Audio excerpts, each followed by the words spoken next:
El año en Lengua y Literatura 3 hicimos memoria acerca de los textos literarios. Una de sus características es que causa placer estético en el lector, pero como hay tantos textos que tienen esta característica, se empezaron a dividir en géneros. Uno de los géneros que estudiamos es el mito.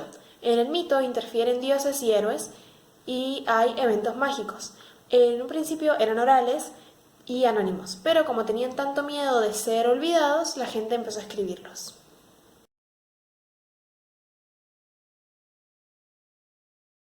El cuento es la forma narrativa que el hombre eligió para narrar su vida, al principio oralmente y después por escrito. Su estructura cuenta con 4 partes. La primera, marco o situación inicial, la segunda, conflicto, la tercera, resolución y la cuarta, situación final. Tenemos 2 tipos de cuentos. Los primeros son los clásicos, como por ejemplo Caperucita Roja o La Bella Durmiente, pero como estos eran orales, hay un montón de versiones de la misma historia. También tenemos el cuento moderno, que se caracteriza por su brevedad y tener pocos personajes.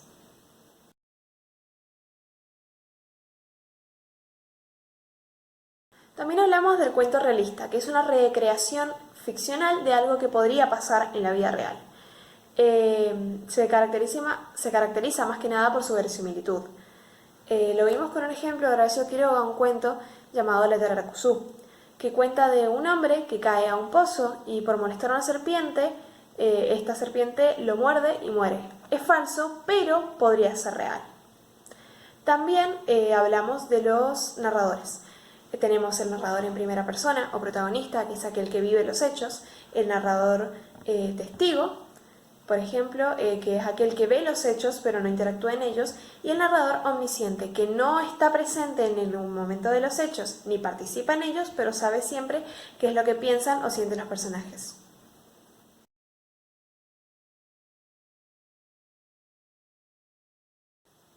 A lo largo de 4 trabajos estudiamos ortografía. Aprendimos que las palabras agudas llevan tilde cuando terminan en n, s o vocal en la última sílaba, que las palabras graves llevan tilde cuando terminan en una consonante distinta de n o s y llevan a tilde en la penúltima sílaba, y que las palabras esdrújulas llevan tilde siempre en la antepenúltima sílaba.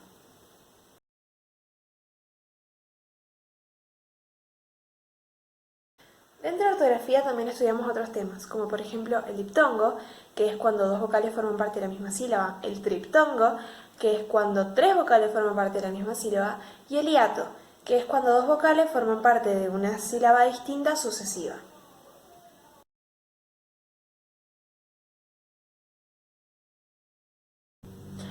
También aprendimos cuándo usar B y V. Aprendimos que las palabras terminadas en bilidad van con B, en excepción de movilidad, que va con V. Al igual que van con V las palabras que tienen el prefijo di, en excepción de dibujar y sus derivados que van con B.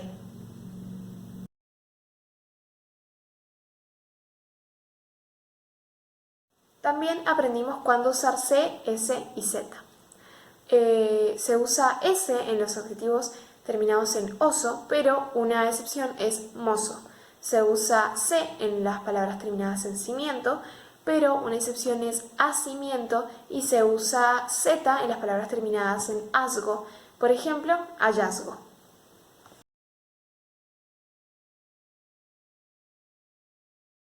También aprendimos el uso de la G y la J. Ahora sabemos que se usa G en las palabras que contengan la secuencia gest, en excepción de majestad y sus derivados, y que se utiliza J en las palabras que tengan el sufijo age o eje. Y un tema más cortito, pero no menos importante, es el uso de la H. Sabemos que se usa H delante del prefijo UA, UE o UI, entre otros casos.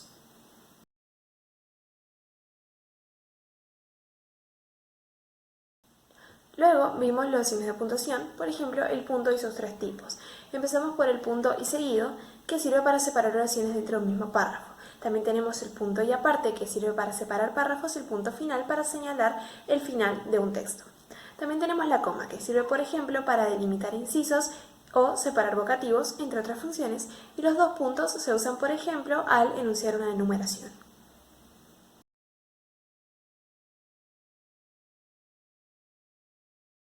Considero que estudiar ortografía es bastante tedioso y aburrido porque, bueno, hay una sola manera de estudiarla y es leyendo, a veces haciendo algún tipo de juego, puede ser algún tipo de juego online eh, y completando actividades, así que por eso considero que es tedioso y aburrido, pero considero también que es completamente necesario porque no solo dentro del ámbito escolar, que hay muchos profesores que piden que los trabajos estén bien ortográficamente o si no se bajan puntos, sino en el ámbito general de la vida se necesita escribir bien.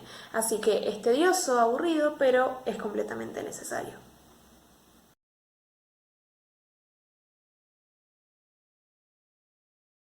Saliendo del tema de ortografía, empezamos a hablar del texto argumentativo. Su función es convencer o persuadir al lector de que una tesis u opinión es acertada. Tiene 4 partes: tema, tesis, argumentos y conclusión. Los argumentos se pueden dividir también en 4: ejemplos, hechos, citas de autoridad y datos. Y el texto argumentativo en sí puede dividirse en 3: periodístico, publicitario y oral.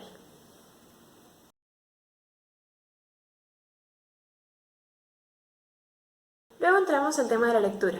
El primer libro que leímos se llama La oscuridad de los colores, ambientado en el Buenos Aires de 1910, 100 años después del primer gobierno patrio. Es un libro de misterio en el que 5 bebés desaparecen y aparecen como adultos 25 años después.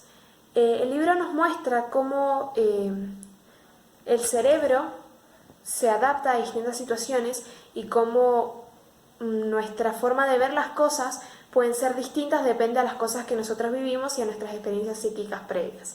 Por ejemplo, si a mí me piden que yo dibuje una casa, voy a poder dibujar una representación de una casa que probablemente si yo se la muestro a alguien más que ha vivido en las mismas condiciones que yo, va a poder identificarlo como una casa. Pero ¿qué pasa si una persona que se la encierra en una habitación completamente blanca sin poder tener ningún tipo de contacto con el exterior, se le pide que dibuje una casa? Su cerebro va a imaginar qué podría ser eso, lo cual no significa ni que sea lo correcto ni que otra persona pueda entenderlo. Con eso juega este libro. Como depende de las diferentes circunstancias, uno evoluciona y cambia como persona.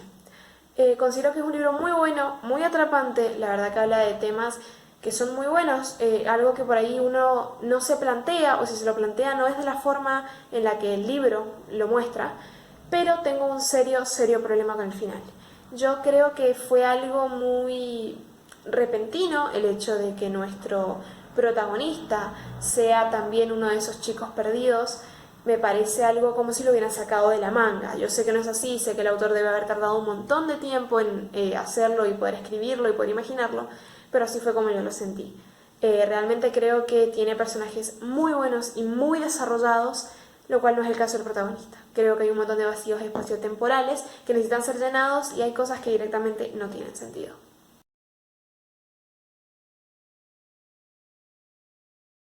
Luego leímos Presagio de Carnaval, que habla de un hombre boliviano que viene a Argentina para buscar nuevas oportunidades o mejores oportunidades y viene a trabajar de yuyero. Hay otros personajes como Mijail, que, bueno, tiene un negocio de pulseras, pero también vende otras cosas un poco menos legales, si se puede decir de esta manera. Este libro habla de cosas muy importantes como por ejemplo la xenofobia, ¿no? Y cómo a nuestro Sabino Colque, protagonista boliviano, es discriminado por la policía en este caso, y cómo Liliana Bodoc toca estos temas para que puedan ser entendidos y la gravedad que ellos tienen. Fue un libro muy bueno, la verdad, te deja muy impactada, pero también te dan ganas de leerlo, te dan ganas de terminar. A veces da un poco de una sensación muy rara, te acongoja bastante, más que nada cuando hablaban de Ángela y su novio que la maltrataba y le decía un montón de cosas. Y uno dice, esas situaciones realmente pasan, son cosas que pasan en serio, en la vida real, no solo en los libros. Y pensar que debe haber personas que han vivido o están viviendo eso realmente es algo que acongoja bastante. Entonces yo creo que es un libro muy bueno, toca temas muy serios, pero tuve un serio problema para leerlo, porque empezaba con una parte que va al final, pero después volvía al principio, pero después volvía a bajar y después volvía a subir y me perdía muchísimo, así que yo creo que es un libro que se necesita leer con una hoja y una virome para poder escribir las cosas.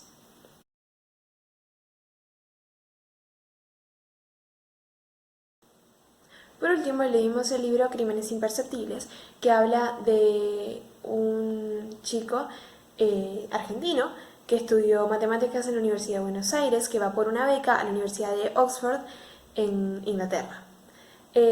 Cuando él está allá empiezan a ocurrir una serie de crímenes que justamente son casi imperceptibles porque parecen muertes naturales. En la excepción del primero, que se notó un poco la violencia, pero también se notó que el asesino no quería generarla. El caso es que él conoce a un matemático, Sheldon, que está conectado con todas las víctimas de alguna manera.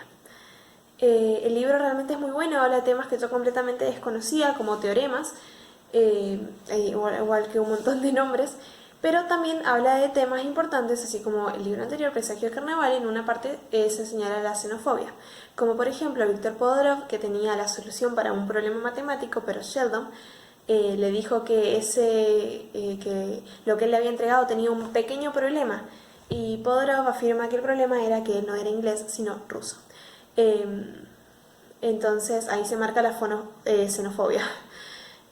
También tiene frases muy importantes y que a mí la verdad me marcaron, como por ejemplo el crimen perfecto no es aquel que no tiene culpable, sino aquel que tiene el culpable equivocado. Y uno no sabe lo que uno puede llegar a hacer por un hijo. La verdad que es un libro muy bueno y al principio ya te dice el final, en el principio ya se sabe, la sospecha principal es que Beth mató a la primera víctima, luego riedan para decirte que es otra persona, luego te vuelven a enredar para hacerte volver a pensar que es Beth, pero después te vuelven a enredar para que piensas que no. Pero creo que es un libro muy muy bueno, que por ahí el final me deja un poco intrigada acerca de algunos otros datos que me gustaría haber sabido de los crímenes, pero creo que también forma parte de la experiencia de leer el libro, que te lo dejan a libre albedrío para tu imaginación. Fue un libro muy muy bueno, realmente me gustó muchísimo y creo que no tengo una crítica negativa más que el final, ¿no? Me gustaría haber sabido un poco más los detalles o cómo fueron las cosas, pero sin duda fue un libro fantástico.